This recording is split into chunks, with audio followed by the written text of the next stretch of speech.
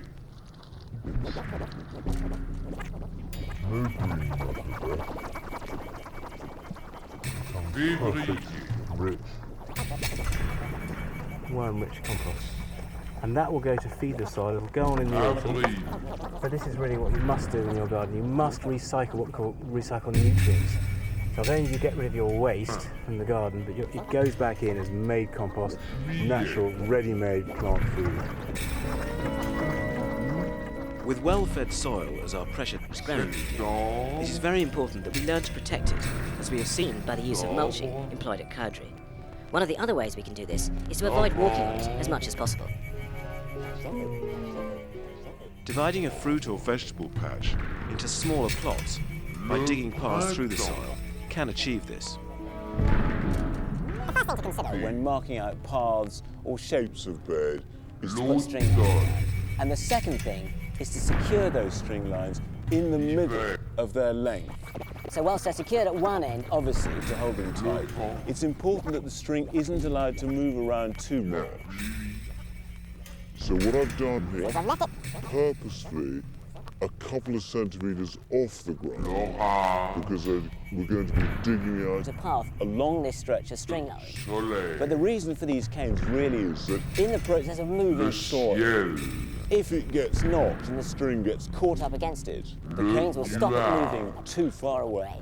And the idea is you keep taking it, keep leaving it around so it doesn't get caught. As you dig, you keep to get back to your original line. and look like it's Held together. by these two. La chaleur. Wow. So with this part, as if it was L'air. Le feu. L'eau. So with this path, we're going to take it out to about 6 inches deep, and about a foot wide, which is roughly this bacteria, viruses, yeasts, this bacteria, viruses, yeasts, this bacteria, viruses, yeasts, this bacteria, viruses, yeasts, this bacteria, bacteria, viruses, yeasts, fungus, bacteria, viruses, yeasts, fungus, bacteria, viruses, yeasts, fungus, bacteria, viruses, yeasts, fungus, bacteria, viruses, yeasts, fungus, bacteria, viruses, yeasts, fungus, bacteria, viruses, yeasts, fungus, bacteria, viruses, yeasts, fungus, bacteria, viruses, yeasts, fungus, bacteria, Absurdist, Absurdist, bacteria, viruses, yeasts. They're all living and dying. They're creating a huge, great, constant life cycle. And with that comes heat. And it's the...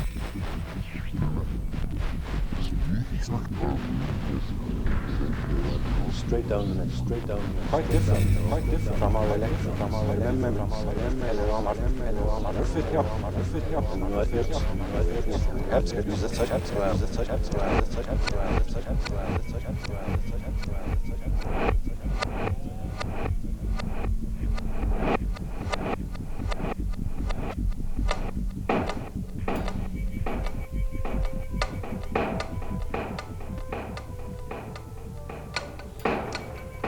just as you'd expect, straight down the neck, quite different from our electrons, remember how they differentiated in our earlier experiment, too.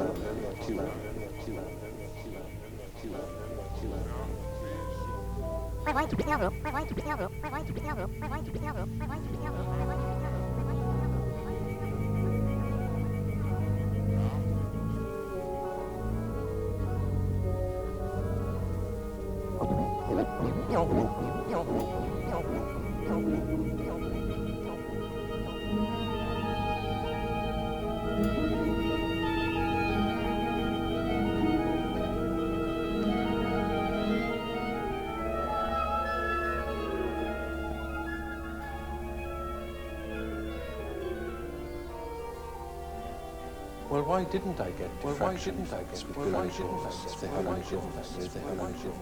Why didn't they arrive on either side of the pocket, giving the usual pattern? Maxima. Maybe we should put the numbers into the drawing. Huh? What's the mass of the billion ball? Say 4 ounces, about 100 grams. So I have M. Very important.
And if I say the speed is about 10 meters per second,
And if I say the speed is about 10 meters per second, the speed is 10 meters per second, then I can work out the momentum. It comes out to be 1 kilogram per second.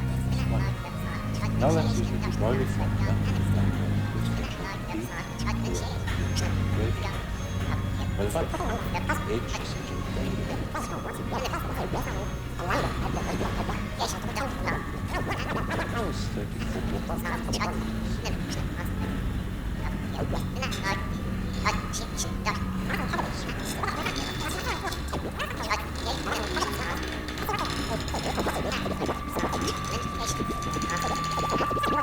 such a diffraction angle.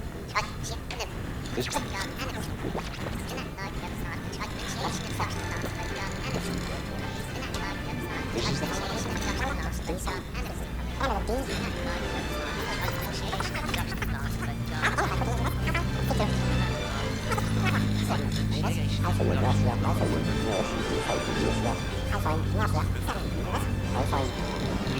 theta is about 10 degrees through to 3. Well, that's fantastic, isn't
it?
It's a crucial part of the day's work in the Abbey Gardens.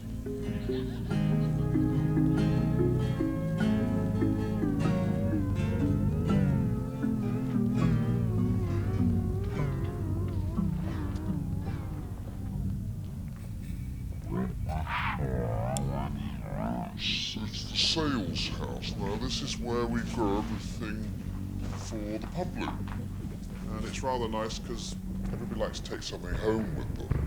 And we produce it all in these small little pots, and they can put it in their bag and take it away on the helicopter or the boat. Beautifully regimented. Yeah, it's lovely. Our busy is crassulas and Aeonium atropurpureum, a really wonderful plant. We see a lot of that in the garden, don't we? And it seems to be shaded, Mike. We've got some summer cloud on here. Yeah, this time of year. What's it, right? Yeah, this time of year it gets so hot.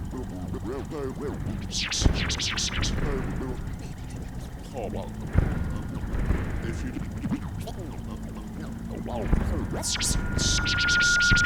get so it gets so hot, and if you did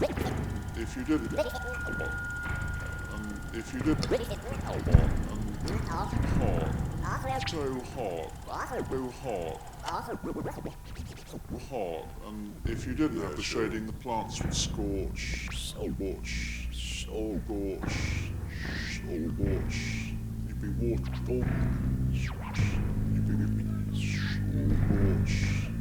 watering all times of the day. So that shading creates a huge sort of bonus. Yeah. You really come in once. Urios. You see a lot of Urios. This does well here. Great valued plant. Again, if you're looking at your Mediterranean climates, it gives you the impression there's wonderful yellow flowers, masses of yellow flowers, a bush that will grow anything up to 6 or 8 foot across. 8 foot across, and covered in flower the whole year. Great big all year. Great big domed, yeah. Domed, yeah. Very, very good value, yeah. Value, yeah. Yeah, excellent. Excellent. Yeah, excellent. Excellent. And then we move on to agaves. These are the sanctuary plant, wonderful little things. They're only small at the moment, but eventually these can go anything up to 14 foot across. So imagine that. Big statement. Big statement. Architectural. And then of course Ampranthus, possibly one of his most famous plants. I mean, such a colour range, and they're everywhere, aren't they? Everywhere, aren't they? In the walls and in the crevices, Africans all everywhere, aren't they? In the walls and in the crevices, Africans all walls and in the crevices, Africans walls and in the crevices, walls and in the crevices, the walls and in the crevices, the walls and in the crevices, the walls and in the crevices, the walls and in the crevices, Africans all with the walls and the crevices, Africans all with the walls and the crevices, Africans all with the walls and the crevices, the symmetricals, all with the walls and the crevices, the symmetricals, all with the walls and the crevices, the symmetricals, all with the walls and the crevices, the walls and the crevices, the walls and the crevices, the walls and the crevices, crevices. Yeah, now these come from South Africa and they grow absolutely anywhere that's hot and sunny. You could put them in a pile of dust and they grow. I always think of these and I think of Chester. And the Puyas, of course. Great plant. Very good for the mother-in-law, covered in spines. Wonderful. Good for the mother-in-law, covered in spines. Wonderful thing.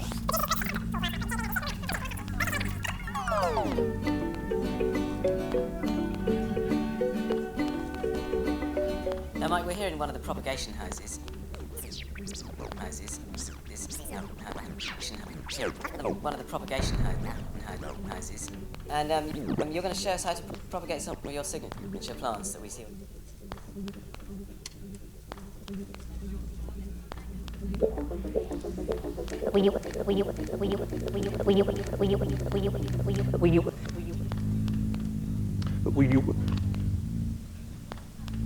But we do observe wave-like effects with electrons.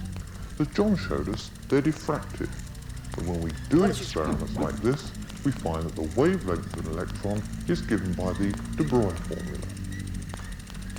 Well, electron diffraction is a purely quantum effect. We can't explain it using classical physics. So now let's move on to look at another way in which classical physics and quantum physics part company. When billiard balls are set up like this,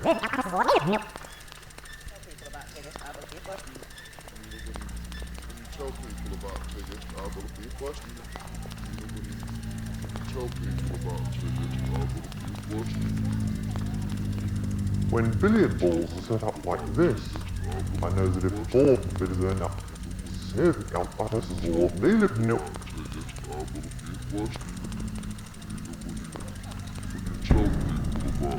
when billiard balls are set up like this, I know that if a ball comes in from this direction, it's the blue just tucked in behind the yellow, then both of these reds will be pocketed.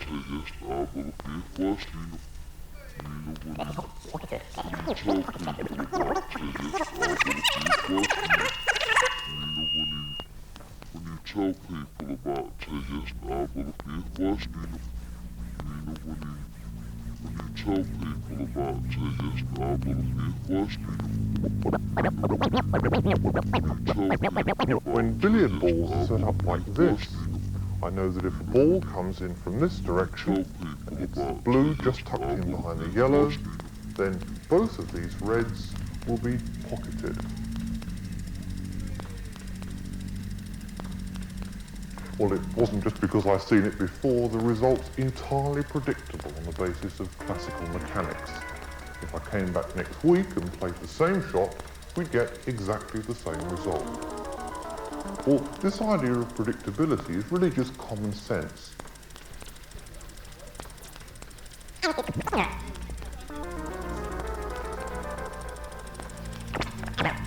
And it's completely basic in classical physics.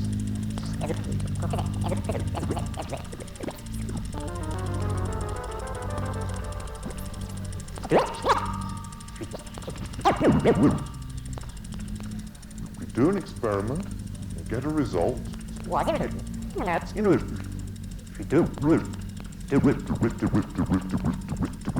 Do an experiment and get a result. Then if you come up, you can do an experiment and get a result. Then if you come up, you can do an experiment and get a result.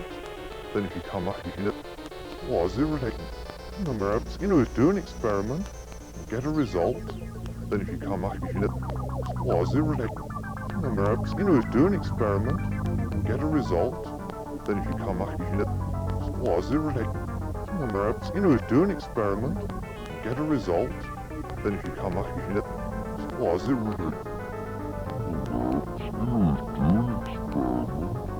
get a result. Perhaps, do an experiment. Get a result, then if you come up, you can look. Was there a... Perhaps, do an experiment. Get a result. Was there a... Perhaps, do an experiment. Get a result, then if you come up, you can look. Was there a... Get a result. Was there a... Get a result. Was there a... Then if you come do an experiment, do an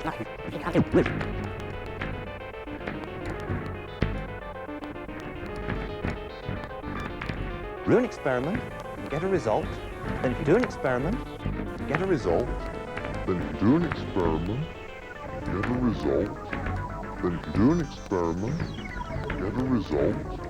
Then if you do an experiment, get a result. Then if you do an experiment, get a result. Then if you do an experiment, get a result. Then if you do an experiment, get a result. Then if you do an experiment, get a result. Then if you do an experiment, get a result. Then if you do an experiment, get a result. Then if you come back later and do the same experiment under the same conditions, you must get the same result. Well, this idea of predictability certainly works when we're playing billiards with ordinary billiard balls. But what if you were to try to play the game with electrons instead? Well, here's my electron billiard table. You probably recognize it as our familiar diffraction tube.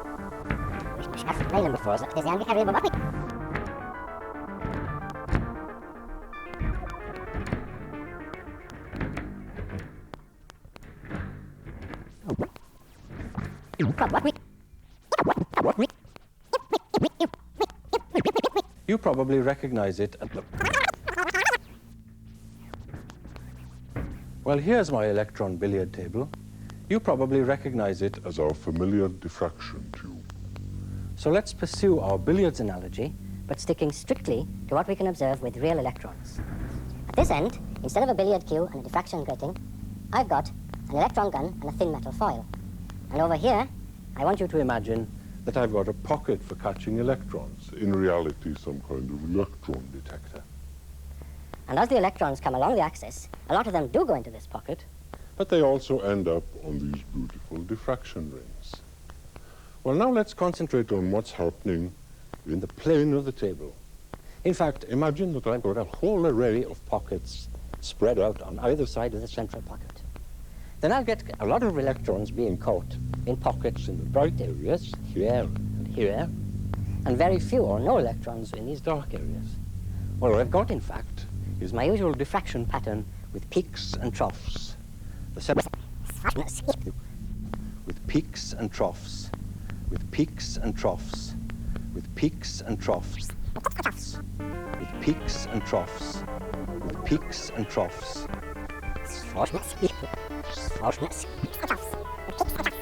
with peaks and troughs, with peaks and troughs, with peaks and troughs, with peaks and troughs, with peaks and troughs, with peaks and troughs, with peaks and troughs. The central pocket is here, with the other pockets on either side. But now I want to ask a very important question.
Now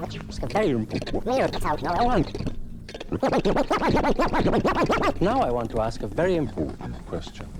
Suppose we consider one particular electron from the electron gun. Into which of these many pockets will that Particular electron go? Well, it seems a simple enough question. It's the kind of question that classical physics answers for us all the time. And I can certainly say that it's got a greater chance of going into a pocket in a bright area corresponding to a peak in the diffraction pattern than in a dark area corresponding to a trough. In other words, bright area means higher probability. And if we think of that in terms of our diffraction pattern, it means that it's not only telling us about the numbers of electrons detected, but it tells us directly the probability of where the electron will go into which pocket. But I still haven't answered my original question. Into which one of these pockets will it actually arrive? Well, it turns out that for objects like electrons, the very best I can say is something in terms of probability. I just cannot predict where an individual electron will arrive.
So it seems we're in much the same position as a roulette player.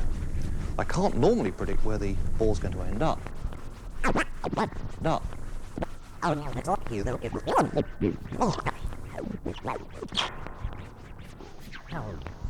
can't normally predict where the ball's going to end up, but I do know by betting odds that the different numbers come up. In the same way, when we use quantum mechanics to analyse an experiment, even if we know the possible results, we can't normally predict the outcome of the experiment, or we can put probabilities that these different results will come up. In this way, quantum physics differs fundamentally from classical physics, where we deal normally with certainties, not with probabilities. Well,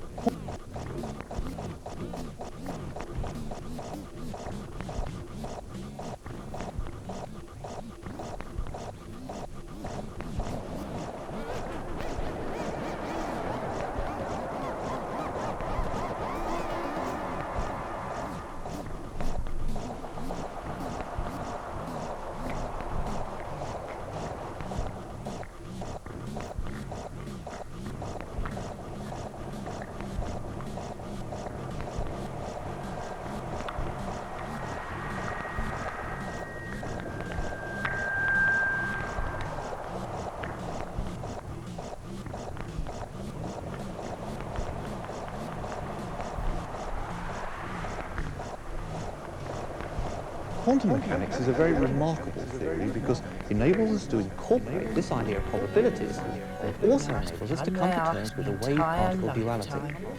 But before we can go into any more detail about how quantum mechanics works, we need to look at the properties of waves in general. This is a...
From the cradle to the grave, birds are never very far away from us.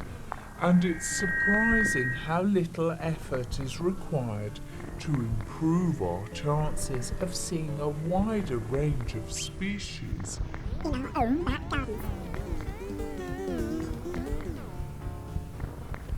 Now, as you watch this lovely garden and the blackbirds, robins, doves and the whole host of other species that flock here daily, you may wonder how you can replicate